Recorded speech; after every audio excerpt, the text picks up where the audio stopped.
Hello 10th class student, this is Mac Khurana with a new video on light. In last video we have discussed about ray diagrams of concave lens. हमने lens तक कर लिया है, refraction part भी बहुत हद तक हमने कवर कर लिया है. अब जो पार्ट रहता है वो भी डिस्कस करेंगे, लेकिन आज मैं कुछ आपके सामने क्वेश्चंस लेके आया हूँ. Those questions are based on reflection पे बेस्ड है, मिरर्स पे बेस्ड है, और इन क्वेश्चंस में मैं आपको बताऊंगा कि किस तरीके से इनके आंसर्स होंगे. And these questions are multiple choice question. तो मैं आपको तरीका बताऊंगा कि किस तरीके से ये क्वेश्चंस अटेम्प्ट करने हैं, और वो मैं आपको खुद को करने हैं. तो ध्यान से समझना, मैं आपको यहाँ सामने टिक नहीं कर सकता हूँ, आपको खुद को टिक करने हैं. मैं आपको बता दूंगा कि क्या आंसर है, ठीक है. तो वीडियो को आपको अच्छे से देखना है. तो देखिए बेटा, which of the following mirror is used by dentist to examine a small cavity.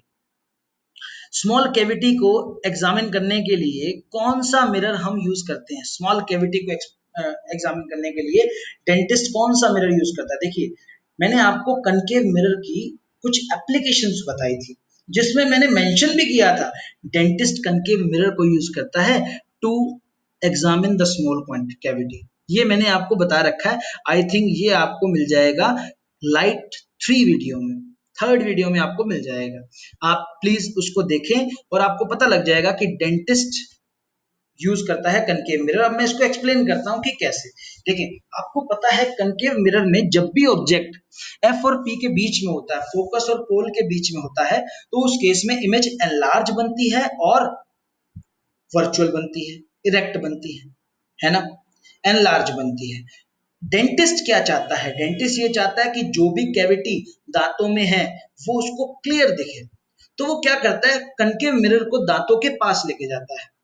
जब दांतों के पास लेके जाएगा तो ऑब्वियसली दांत और उनके बीच की डिस्टेंस बहुत कम हो जाएगी मिरर के. तो ऑब्वियसली वो जो टिथ हैं आपके, वो एफ और पी के बीच में आ जाएंगे, फोकस और पोल के. जब फोकस और पोल के बीच में आ जाएंगे तो ऑब्वियसली इरेक्ट इमेज बनेगी, एनलार्ज इमेज बनेगी. अगर एनलार्ज इमेज बनेगी तो मिरर कैसा होगा? कनकेव मिरर होगा.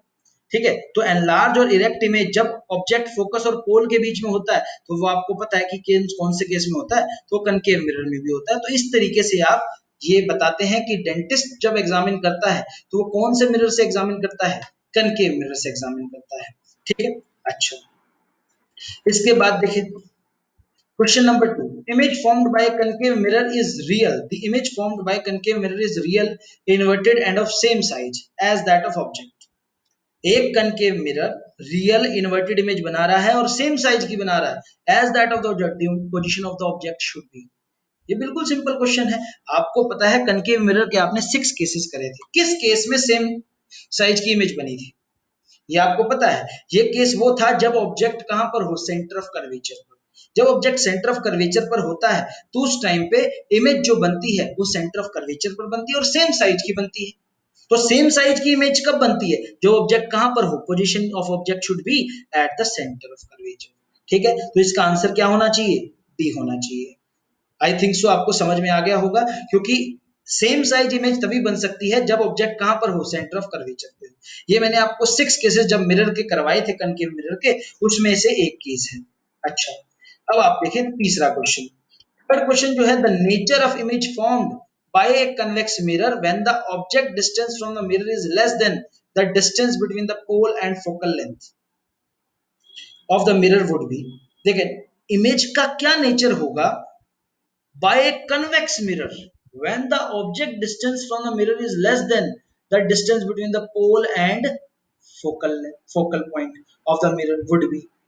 तो आपसे ये पूछ रखा है कि नेचर क्या होगा इमेज का एक कन्वेक्स मिरर से व्हेन द ऑब्जेक्ट डिस्टेंस, जो ऑब्जेक्ट डिस्टेंस जो हो मिरर की, वो लेस देन हो distance between the pole and focal point of the mirror.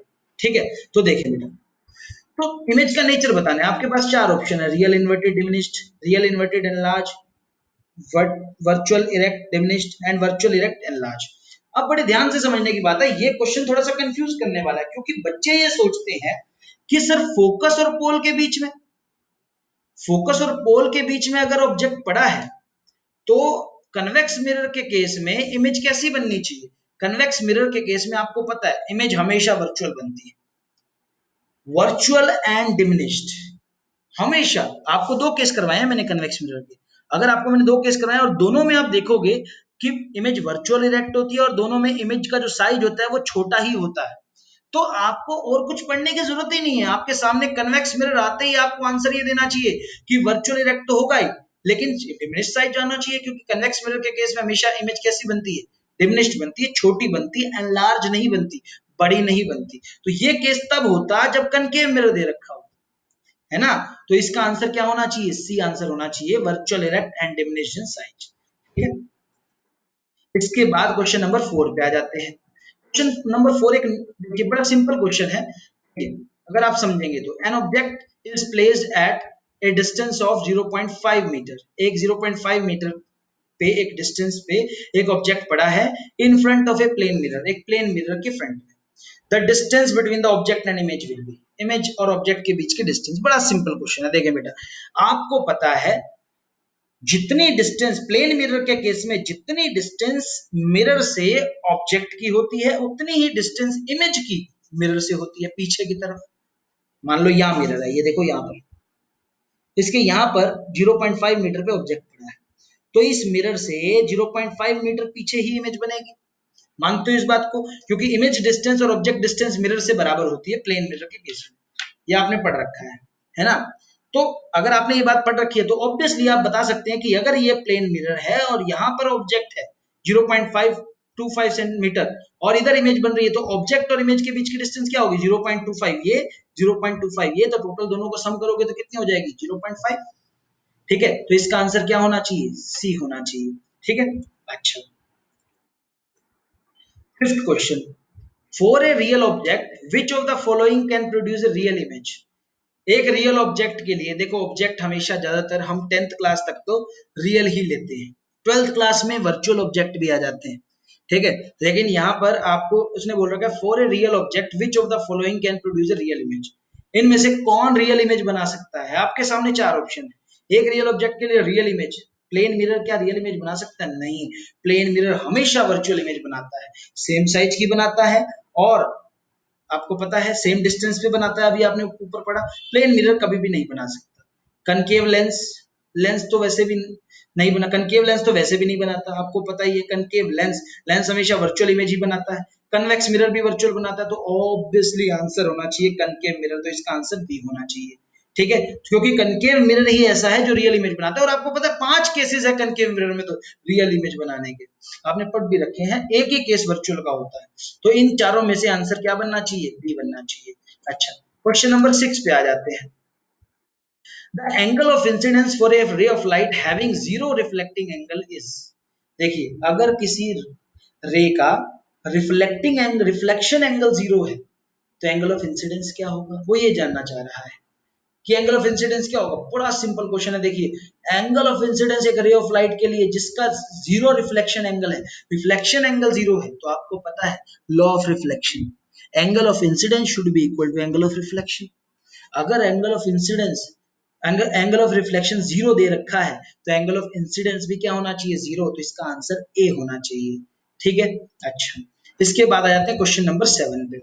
The image formed by reflection from a plane mirror is, एक plane mirror से जो image बनती है, रिफ्लेक्शन से जो इमेज बनती है, image formed by reflection from a plane mirror, एक प्लेन मिरर से जो इमेज बनती है वो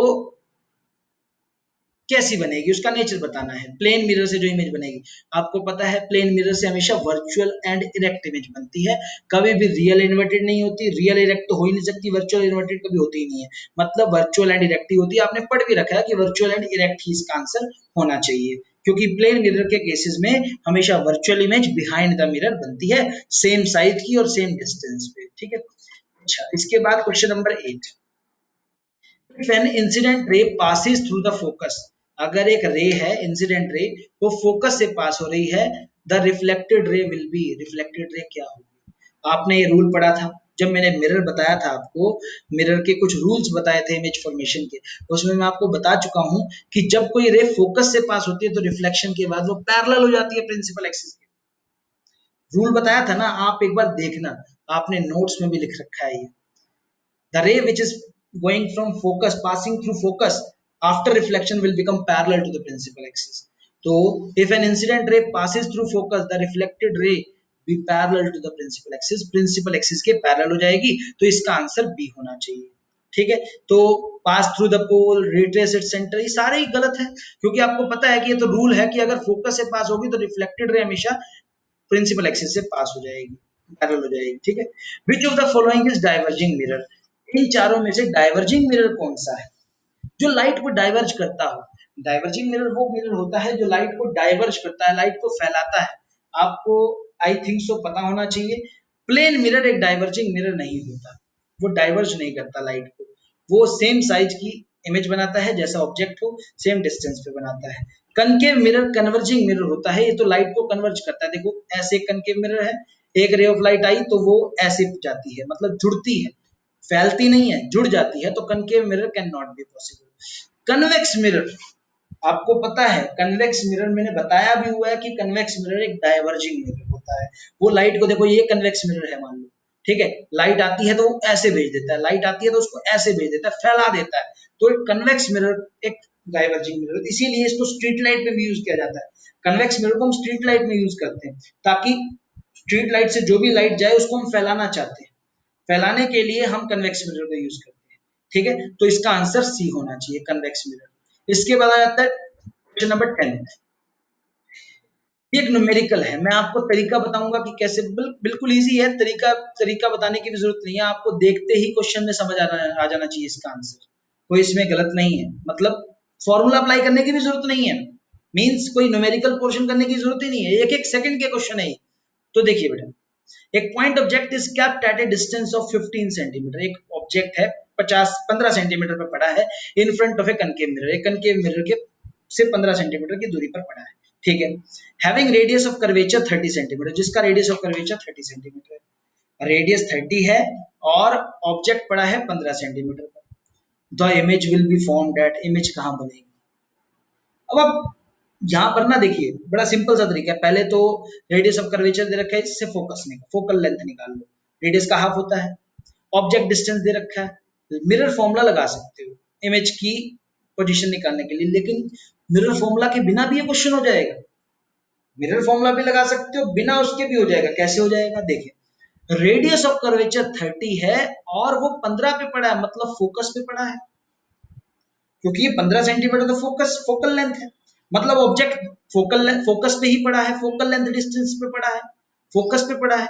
जब ऑब्जेक्ट फोकस पे होता है तो रेज जब फोकस से जाती है तो इमेज कहाँ बनती है, इन्फिनिटी पे। ये मैंने आपको केस बता रखा है कि जब भी ऑब्जेक्ट फोकस पे होगा इमेज कहाँ बनेगी, इन्फिनिटी पे, तो image will be formed at infinity, तो इसका आंसर डी होना चाहिए, फोर्थ होना चाहिए। तो आपको आई थिंक सो समझ में आ गया होगा, तो ये दोबारा बता देता हूँ, देखो यहाँ पर 15 सेंटीमीटर डिस्टेंस पर पड़ा है, उसका रेडियस 30 है, तो उसका आधे पे ही पड़ा है, आधे पे पड़ा है तो फोकल लेंथ पे पड़ा है, फोकस पे पड़ा है, फोकस पे जब भी ऑब्जेक्ट होता है तो आपको पता है इमेज बनती है इन्फिनिटी पे, अगर इन्फिनिटी पे बनती है तो इसका आंसर फोर्थ होना चाहिए। ठीक है, तो ये आपका इसका आंसर हो गया। ठीक है बेटा, तो आई थिंक सो आपको क्लियर हो गए होंगे सारे क्वेश्चन, और thanks a lot. Do watch my videos, subscribe my channel, like if you understand the concept, and comment me if you want to know about something about the videos, and if you want to give some suggestions about the videos. Thanks a lot.